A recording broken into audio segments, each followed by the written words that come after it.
What does it mean to break the rules of portraiture?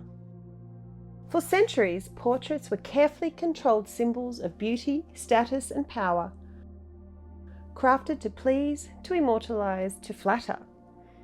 But these women dared to paint something far more subversive: truth.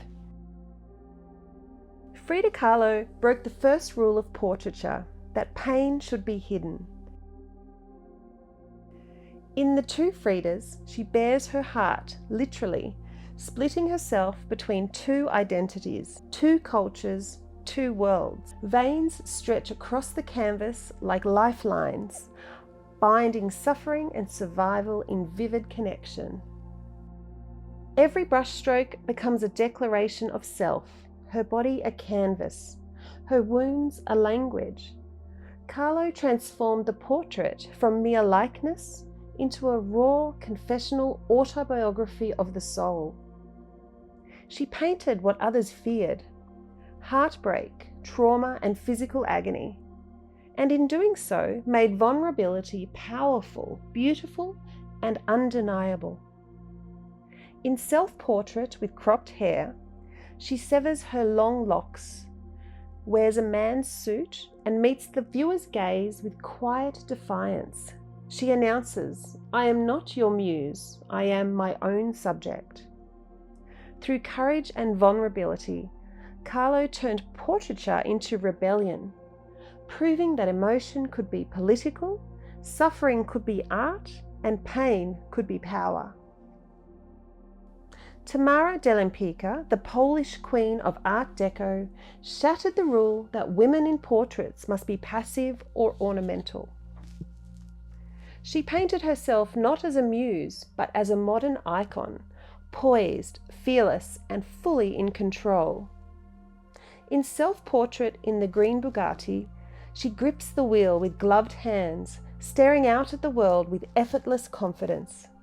She isn't just a figure in the painting, she is the story, driving forward with audacity and style. Her Art Deco portraits are a symphony of sleek lines, sharp angles, and polished surfaces. Every composition radiates independence, glamour, and power. Through her work, she declared that femininity need not be soft, submissive, or decorative. It could be bold, ambitious, and unapologetically modern. She turned portraiture into self-fashioning, creating images where women were active agents of their own identity. Her paintings weren't just about beauty, they were statements of defiance, elegance, and unyielding confidence. Tamara de Lempicka understood that style itself could be power. Through glamour, she crafted an image of female autonomy that the 1920s world wasn't ready for. Her portraits didn't just reflect beauty, they redefined it, declaring that strength and sensuality could coexist on equal terms. Alice Neel broke the rule that portraits had to be flattering.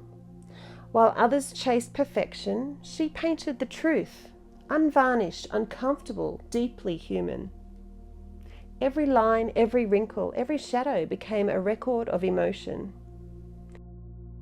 Her portrait of Andy Warhol shows him shirtless, pale, and vulnerable, not the untouchable icon of pop art, but the fragile man behind the image.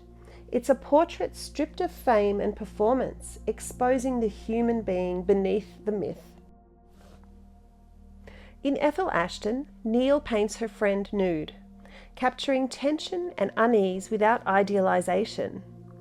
By showing discomfort instead of perfection, she challenges the convention that portraits should flatter, revealing the emotional cost of simply being seen. Neel didn't paint bodies to be admired, she painted lives to be understood. She believed that to paint someone honestly was the greatest act of respect. Her portraits hold space for imperfection, for the messy, fleeting truth of being human. In doing so, Neel transformed portraiture from a mirror of vanity into a mirror of reality. Margaret Keane shattered the rules of proportion, emotion, and authorship. Her wide-eyed children stare out from the canvas, not with innocence, but with a haunting, unforgettable intensity. Critics dismissed her big eyes as kitsch, yet within them lies the full weight of loneliness, longing, and defiance in a world obsessed with perfection. Her art became a silent rebellion, amplifying emotion until it could no longer be ignored. And when her husband tried to claim her work as his own, she fought back with the only weapon she had, her brush. In a dramatic courtroom moment, she painted live before the judge, proving that truth, once made visible, can never be stolen. Keane's portraits broke every academic convention, yet resonated with millions. She proved that art doesn't need critical approval to matter. It only needs honesty, courage, and the power of a story told from the heart. Paula Rego broke the rule that portraits should make us feel comfortable. Her subjects twist, strain, and confront the viewer, caught between tenderness and control, love and oppression. In the family, what first seems domestic quickly turns unsettling. A girl stands defiant, a father slumps, a mother hovers in tense anticipation. Power shifts silently across the canvas, invisible yet palpable. Rego's portraits do not seek to charm, they demand confrontation. Her women are not ideals but individuals, angry, sexual, maternal, rebellious, flawed, and vibrantly alive. Through thick narrative brushstrokes and theatrical compositions, she exposes the hidden tensions of family, faith, and the female experience. Drawing on fairy tales and political turmoil, Rego turns portraiture into storytelling, a moral theatre where emotion collides with authority. In Rego's world, the portrait does more than depict emotion, it stages it. The canvas becomes a battlefield for truth, where every gesture, gaze, and brushstroke challenges us to witness what is often unseen.